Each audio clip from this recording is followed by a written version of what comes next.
बिस्मिल्लाहिर्रहमानिर्रहीम। अस्सलाम वालेकुम नाज़रीन, आप यूट्यूब चैनल देख रहे हैं। मैं इमरान खान हूँ। बड़ी खबर ये है और सबसे ज़्यादा सवाल ये उठाया जा रहा है कि क्या पाकिस्तान ईरान के साथ किसी जंग में जाने वाला है।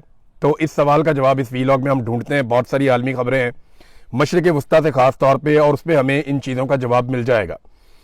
सबसे पहले तो ये है कि ऐसा बज़ाहिर दिखाई दे रहा है कि सऊदी अरब दीगर अरब ममालिक के साथ मिलकर ईरान के खिलाफ जंग का हिस्सा बनने जा रहा है। और इसका जो सबसे बड़ा सबूत है वो तो ये है कि अमेरिका ने अपने हमले को फौरी तौर पे खलीजी ममालिक से निकलने का हुक्म दे दिया है। ख़ास तौर पे सऊदी अरब को खाली किया जा रहा है और ये हुक्म दिया गया है अमरीकी हुकूमत की जानिब से कि सफारती अमला, ख़ास तौर पे जो सफारतकार भी हैं, वो फौरी तौर पे सऊदी अरब को छोड़ दें। दीगर ममालिक से भी अमरीकी बहुत बड़ी तादाद में निकल गए हैं। तो जहाँ पर भी अमेरिका ने जंग करनी होती है या उन्हें नज़र आ रहा होता है कोई बड़ी जंग होने जा रही है, तो वहाँ वो फौरी तौर पे इनखला शुरू कर देते हैं। और अब वो दिखाई दे रहा है। एक और बड़ी खबर इसमें यह है कि ये मेरे सामने एक डॉक्यूमेंट है जो सऊदी वजारत खारजा का है। इसमें ईरान को वाज़ेह वार्निंग जारी की गई है और बैनुल-अक़वामी अखबारात में ये खबर छप चुकी है। सऊदी अरब ने ईरानी मौक़िफ़ को गलत करार दिया कि हमारी सरजमीन ईरान के खिलाफ इस्तेमाल हो रही है। यानी सऊदी अरब का मौक़िफ़ ये है कि अरब ममालिक जहां अमरीकी अड्डों पे ईरान ने अटैक किया, उन ममालिक के अड्डों के ऊपर से ईरान के ऊपर कोई अटैक नहीं हुआ।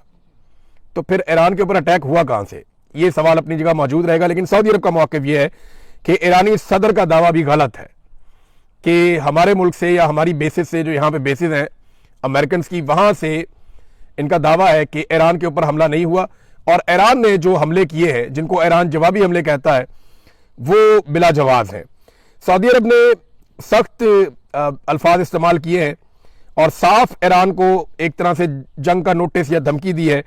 और पाकिस्तान ने जो है उसके बाद ये स्टेटमेंट दिया है कि हम सऊदी अरब के साथ या सऊदी हुकूमत के साथ एक दिफाई मुआहदे में हैं। ये पाकिस्तान ने कहा है इस सिचुएशन के बारे में। अब पाकिस्तान ने क्या किया और पाकिस्तान क्या जंग में उतर सकता है, यही है ना अब तक का सबसे बड़ा सवाल। तो सबसे पहले तो आप ये देख लें कि प्रोफेसर जियांग, जिनके बहुत सारे इंकशाफात या बहुत सारी उनकी पेशन गोइयां वो बिल्कुल दुरुस्त साबित हो रही हैं, ये चाइनीज प्रोफेसर हैं। प्रोफेसर जियांग ये कहते हैं कि अगर जंग बढ़ी तो पाकिस्तान का बड़ा अहम किरदार इसमें हो जाएगा। अब पाकिस्तान एक दिलचस्प सूरत हाल में है, क्योंकि 12 रोज़ा जंग के दौरान पाकिस्तान ने ईरान की हमायत का इजहार किया था, लेकिन चंद माह बाद पाकिस्तान ने सऊदी अरब के साथ एक बाहमी दिफाई मुआहदा कर लिया। ये जो 12 रोज़ा जंग थी, ये पिछली थी जो जून 2025 में हुई थी। उस जंग के बाद पाकिस्तान ने सऊदी अरब के साथ एक दिफाई मुआहदा कर लिया था, जिसका मतलब यह है कि अगर सऊदी अरब पर हमला हुआ तो पाकिस्तान उसके दिफा के लिए सामने आएगा। प्रोफेसर जियांग के मुताबिक अगर इसराइल सऊदी अरब के खिलाफ मजीद फॉल्स फ्लैग कार्रवाइयां करने में कामयाब हो जाता है और सऊदी अरब ईरान के खिलाफ जंग का ऐलान कर देता है, तो इस मुआहदे के तहत पाकिस्तान को भी ईरान के खिलाफ जंग में शामिल होना पड़ सकता है। उन्होंने कहा कि यह इम्कान भी हो सकता है कि अमेरिका ईरान के खिलाफ जमीनी रास्ता जब इस्तेमाल करे तो पाकिस्तान के जमीनी रास्ते से वो लड़ाई शुरू कर दे, क्योंकि ईरान का जनूब मशरकी इलाका निस्बतन ज्यादा कमजोर समझा जाता है, जबकि शुमाल मगरबी हिस्सा ईरान का जो है वो मजबूत है। यानी जो ईरान का एरिया तुर्की के साथ या इराक के साथ लगता है, वहां पे माजी में बहुत लड़ाइयां भी उन्होंने लड़ी हैं, तो उन्होंने अपना सारा जो मिलिट्री इंफ्रास्ट्रक्चर है वो वहां पर डेवलप किया है। यहां पर उन्होंने नहीं किया, पाकिस्तान की तरफ से उनको लगता था सत्ते खैरा ने, लेकिन यहां पे वो कमजोर है और ये कहा जा रहा है कि इधर से भी लड़ाई शुरू हो सकती है, अमेरिका ये रास्ता इस्तेमाल कर सकता है। बहरहाल ये तो वक्त बताएगा कि क्या किया जाएगा। लेकिन इस वक्त इसराइल को बहुत मार पड़ रही है और इस लड़ाई का अगर कोई सबसे बड़ा बेनिफिशियरी बनने जा रहा है तो वो इसराइल ही होगा, इसराइल के अलावा कोई नहीं होगा। क्योंकि इसराइल में कभी भी इतने बम नहीं गिरे, इतने मिसाइल नहीं गिरे। इसराइल ने वहां पर जितने भी कैमराज हैं, फुटेजेज हैं, सारी खत्म कर दी हैं और वो किसी को अलाउ नहीं कर रहा कि सोशल मीडिया के इस्तेमाल के जरिए से तबाही का कोई मंजर बाहर निकाले। आप गौर करें, जब इसराइल ईरान को मारता था या गजा के शहरियों को मारता था, और उस वक्त जब रॉकेट चलते थे और सुरंगों के अंदर जाते थे या जेर जमीन पनाहगाहों के अंदर चले जाते थे इसराइली, तो तब बड़ी वीडियोज आती थी नीचे से, तब बहुत सारे मनाजिर आपको दिखाई देते थे। लेकिन अब बिल्कुल कोई किसी किस्म का मंजर दिखाई नहीं दे रहा, फुटेज नहीं आ रही, वीडियोज नहीं आ रही। इसराइली शहरी सारे के सारे कहां गए कुछ पता ही नहीं चल रहा। वो एक शदीद ज़हनी तनाव और दबाव का शिकार है और वो ज़हनी मरीज बनते चले जा रहे हैं जो इसराइल के शहरी हैं। और ज़ेरे ज़मीन बंकर्स भी अब उनके महफूज नहीं रहे। इंडियन मीडिया के कुछ लोग वापस गए और एक इंडियन सहाफी ने यहां तक दावा किया कि 100 फुट नीचे तक भी जो पनाहगाहें हैं वो भी महफूज नहीं है, उनमें भी नुकसान हुआ है। अभी ये खबर आई है और एक दावा है और मुख्तलिफ मीडिया चैनल में ये चल भी रहा है। दावा ये कहता है कि रूसी खुफिया एजेंसी ने इस बात की तस्दीक की है कि ईरान हाइपरसोनिक मिसाइलों के हमले में, यानी ईरान ने जो हाइपरसोनिक मिसाइलों का हमला किया है उसमें इसराइली लीडरशिप के लिए बनाया गया ज़ेरे ज़मीन बंकर तबाह हो गया और इसमें अभी तक आग लगी हुई है। यानी अब बंकर्स भी उतने महफूज नहीं रहे क्योंकि मिसाइल बहुत बड़े और बहुत हैवी हथियार जो हैं वो इस्तेमाल हो रहे हैं। बंकर में इसराइली हुकूमत, ब्यूरोक्रेसी और फौज के आला हुकाम पनाह लेते थे। अब पता नहीं उस वक्त वहां पे वो थे या नहीं थे, लेकिन इस जगह पे वो पनाह जरूर लेते रहे माजी में। अब कितना नुकसान हुआ है क्योंकि इसराइल का कई जगह पे नुकसान रिपोर्ट हो रहा है और हत्ता के लबनान के करीब नुकसान रिपोर्ट हो रहा है, दीगर कई जगहों पे नुकसान रिपोर्ट हो रहा है, बेसिस के अंदर अमेरिका का नुकसान रिपोर्ट हो रहा है, कुछ अमरीकी फौजी पकड़े गए हैं ये भी दावा किया जा रहा है। तो आप सारी चीजों को प्लस माइनस करें तो अमेरिका और इसराइल के लिए अकेले में हालात उतने अच्छे नहीं है। आप नाए हुर्मुज़ बंद होने की वजह से पूरी दुनिया के ऊपर एक दबाव भी है। यूरोप उस तरीके से अमेरिका के साथ खड़ा नहीं हुआ, तो क्या पाकिस्तान खड़ा हो जाएगा? अब पाकिस्तान ने ना इस वक्त कुछ ऐसी डिमांड्स की हैं सऊदी अरब से जो ये बताती हैं कि पाकिस्तान जंग का हिस्सा बनने जा रहा है। मैं ये क्यों आपको कह रहा हूं इसका जरा मैं आपको आसानी के साथ समझा देता हूं। देखिए, सऊदी अरब इस वक्त जंगज़दा मुल्क बना हुआ है, उनकी ऑयल की रिफाइनरीज खतरे में है, अब नाए हुर्मुज़ बंद है, उनकी तजारत भी बंद है, सऊदी अरब के अंदर बम भी गिर रहे हैं और सऊदी अरब के अंदर कारोबारी जिंदगी मुअत्तल है या खराब हुआ है। अब ऐसी सूरत हाल में जब एक मुल्क इतने दबाव में हो तो क्या दूसरा मुल्क उससे पैसे मांग सकता है, उससे माल का तकाजा कर सकता है? नहीं कर सकता ना। ये इखलाकी नुक्ता नजर से भी जायज नहीं है और किसी भी हवाले से आप देखें तो जायज नहीं है। लेकिन पाकिस्तान ने ऐसे वक्त में जब सऊदी अरब शदीद दबाव में है, पाकिस्तान ने खतरात से घिरे हुए एक मुल्क से उसके तेल के रस्ते बंद होने के बावजूद, माशी दबाव के बावजूद पैसा मांग लिया है। पाकिस्तान ने मांगा क्या, ये जरा आप देख लीजिए, इसमें आपको सारी कहानी मिल जाएगी। ये दुनिया भर के मीडिया में छप गया। 10 साल के लिए पाकिस्तान ने $5 अरब का डिपॉजिट मांगा है कि हमें कर्जा दे दें आप $5 अरब और 10 साल के लिए वो डिपॉजिट आप हमारे पास रखें। अच्छा, याद रखिएगा सऊदी अरब का पहले ही पैसा पाकिस्तान के पास है, तो बहुत मुमकिन है ये वही पैसा जो है उसको 10 साल के लिए पाकिस्तान कह रहा है कि आप इसको हमारे अकाउंट में रहने दें, पैसे को आप ये पैसा अगले 10 साल तक हमारे अकाउंट से ना निकालें। 8 चीजें मांगी है पाकिस्तान ने सऊदी अरब से, जो 2 बड़ी चीजें मैं आपको बता देता हूं। नंबर 1 तो ये है कि 10 साल के दिए $5 अरब आप हमारे कौमी खजाने में जमा रहने दें।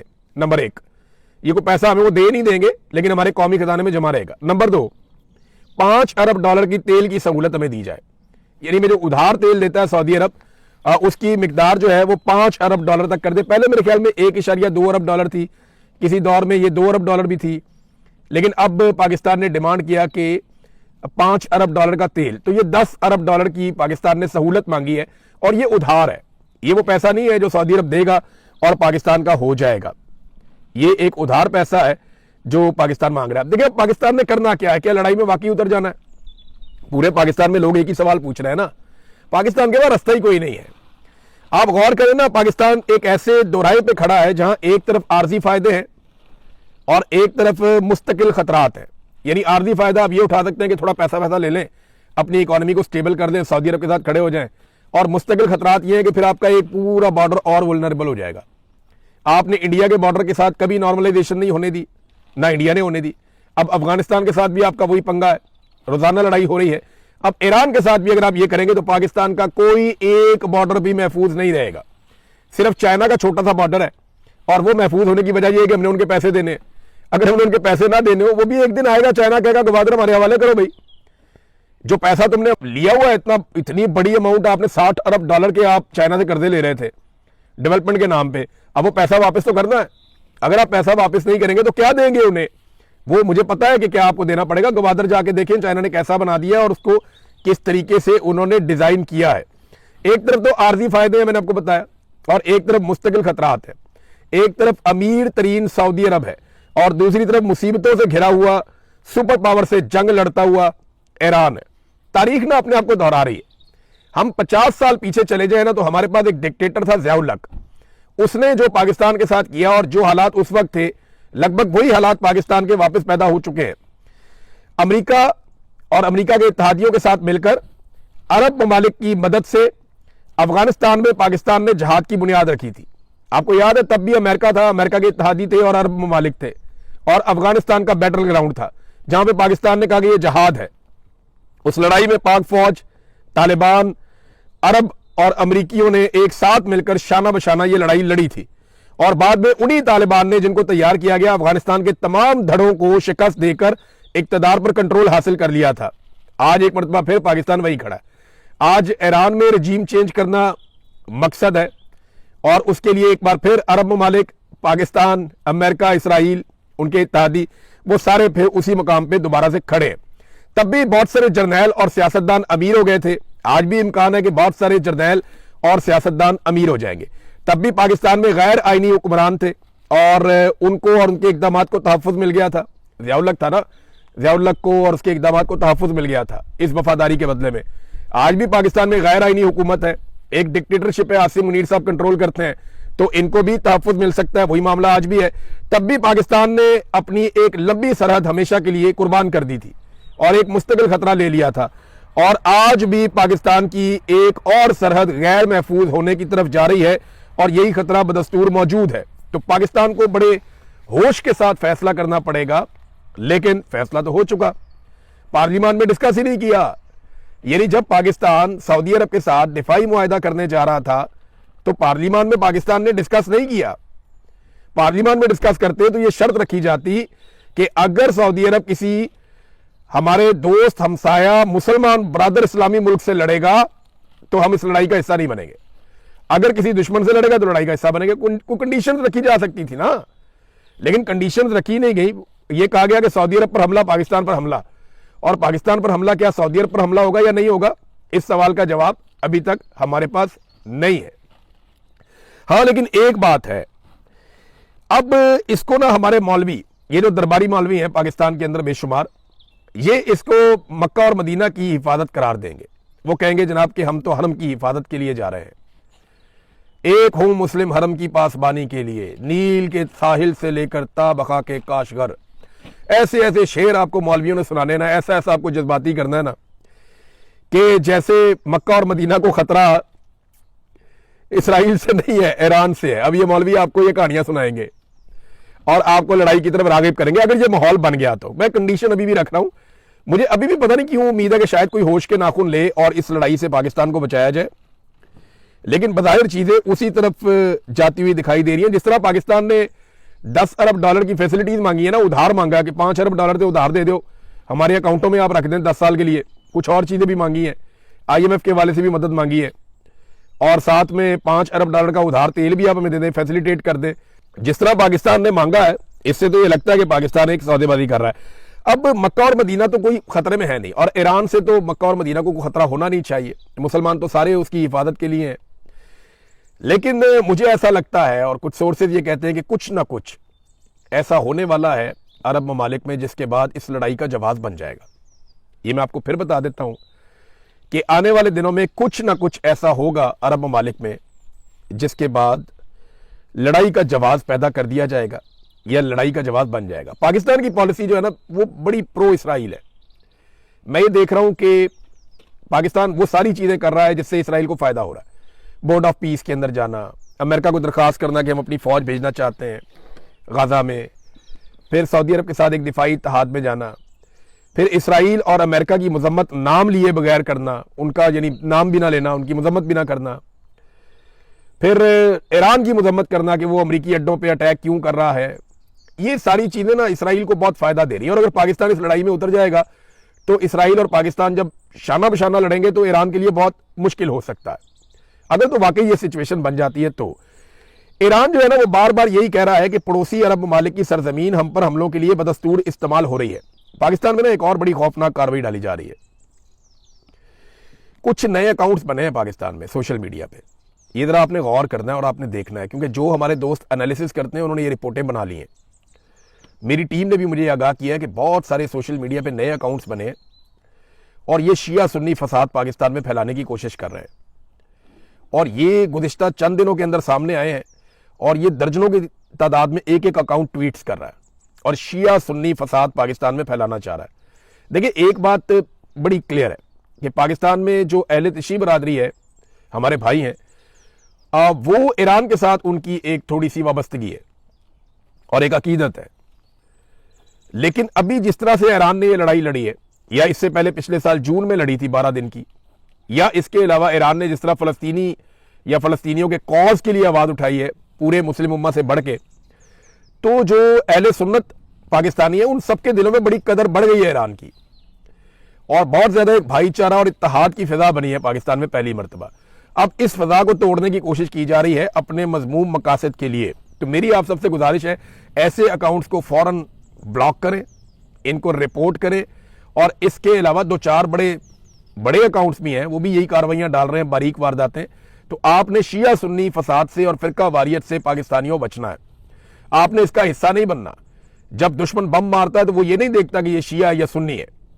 जब वो आपके ऊपर अटैक करता है, जब गुर्बत आती है, तो वो ये नहीं देखती कि ये शिया या सुन्नी है। जब कोरोना वायरस आया था तो वो ऐसा नहीं करता था कि मैं शिया को लगूंगा और सुन्नी को नहीं लगूंगा। ये बात ज़हन में रखना कि हम सब मुसलमान हैं, भाई भाई हैं, हमारा एक वतन है, हमें आपस में अपना इत्तेहाद और इत्तेफाक कायम रखना है। ये हमें तकसीम करने की कोशिश करेंगे, और वजह क्या है? पैसा। वजह क्या है? मफाद। वजह क्या है? पाकिस्तान को एक नई जंग के अंदर झोंक देना। पाकिस्तान तहरीक इंसाफ ने इस मजम्मत को कंडीशनल कर दिया। पाकिस्तान तहरीक इंसाफ ने कहा जी ठीक है, ये जो अरब ममालिक के ऊपर अटैक हो रहे हैं ये भी गलत है, और जो अटैक ईरान के ऊपर हो रहे हैं वो भी गलत है। उन्होंने कहा दोनों चीजें एक दूसरे से जुड़ी हुई है, एक दूसरे से वो वाबस्ता है। लिहाजा आप ये नहीं कर सकते कि एक चीज को आप गलत कहें और दूसरी चीज को आप गलत ना कहें। तो नेतन्याहू के बारे में मैं आपको बता रहा था कि उसके बारे में पाकिस्तान के जज्बात खासे नरम हो गए, और नेतन्याहू को पाकिस्तानी टीवी चैनल्स में दिखाया जाता है, नेतन्याहू के बयानात पाकिस्तानी टीवी चैनल के ऊपर चलाए जाते हैं, नेतन्याहू के लोगों के साथ शहबाज शरीफ साहब जाकर मिलते हैं, और कमाल शहबाज शरीफ साहब ने दिल बड़ा किया और ज़बरदस्त ताल्लुकात इसराइल के साथ या इसराइल के हमायतियों के साथ इन्होंने इस्तवार किए हैं, कमाल तरीके से किए हैं। और जो एस्टेब्लिशमेंट की एक बड़ी पुरानी ख्वाहिश थी, वो ख्वाहिश भी पूरी हुई है। अमेरिका के सदर डोनाल्ड ट्रंप की एक ख्वाहिश थी, वो हमेशा से इसराइल को एक महफूज मुल्क देखना चाहते हैं, एक मजबूत मुल्क देखना चाहते हैं। वो देखना चाहते हैं कि तमाम ताकतवर इस्लामी ममालिक इसराइल के साथ अच्छे ताल्लुकात बनाएं, और डोनाल्ड ट्रंप को उसमें खासी कामयाबी हासिल हुई है। डोनाल्ड ट्रंप ने साबित किया कि उससे बेहतर दोस्त कोई भी इसराइल का दुनिया में नहीं हो सकता। तो नेतन्याहू के खिलाफ बात कर रहे थे इकबाल अफरीदी साहब कौमी असम्बली में, मुबैना तौर पे ये सारे सोशल मीडिया पे लान तान हो रही है, तो इन्होंने जनाब बंद कर दी आवाज ही बंद कर दी। अब आप नेतन्याहू के खिलाफ भी नहीं बोल सकते। कैसा है? कौमी असम्बली में नेतन्याहू के खिलाफ भी नहीं बोल सकते, ये हालात है। तो नादरीन, अब मैं जाते जाते आपको एक चीज बताता हूं कि हमें चूरन कैसे बेचा गया, और एक दफा नहीं बार बार बेचा गया। थोड़ा अर्सा पहले हमें, अब से कोई 1-1.5 महीना पहले हमें कहानी सुनाई गई कि पाकिस्तान का कोई 12 अरब डॉलर कहता था, कोई 15 अरब डॉलर कहता था, कोई 20 अरब डॉलर कहता था कि पाकिस्तान जनाब असला बेचने जा रहा है, हमारे जहाज, हमारी चीजें, हमारे वेपन, हमारे मिसाइल हम दुनिया को बेचने जा रहे हैं। ये अरबों डॉलर की कहानी हमें सुनाई गई, नंबर 1। नंबर 2, फिर दोबारा से हमें एक और चूरन बेचा गया कि जनाब मादनियात इतनी निकल आई है कि मट्टी बेच के अरबों डॉलर कमा लेंगे, 16 अरब डॉलर इधर से आ जाएगा, 250 अरब डॉलर की वो वाली मादनियात पड़ी है, 300 अरब डॉलर की वो वाली मादनियात पड़ी है। हमें कहानियां सुना सुना के इन्होंने मादनियात की कौम को एक और चूरन बेचा। फिर इन्होंने कहा जी ग्रीन इनिशिएटिव हम लेने जा रहे हैं, कोई 15 अरब डॉलर इससे भी आने वाला है, तो हम तो बड़ा पैसा कमाएंगे।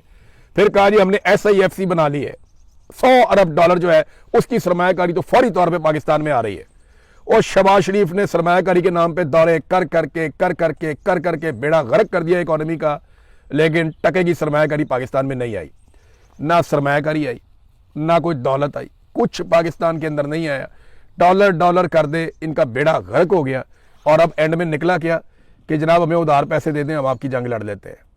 अब तक के लिए इतना ही। अपना ख्याल रखिएगा, अपने इस चैनल का भी। अल्लाह हाफिज़।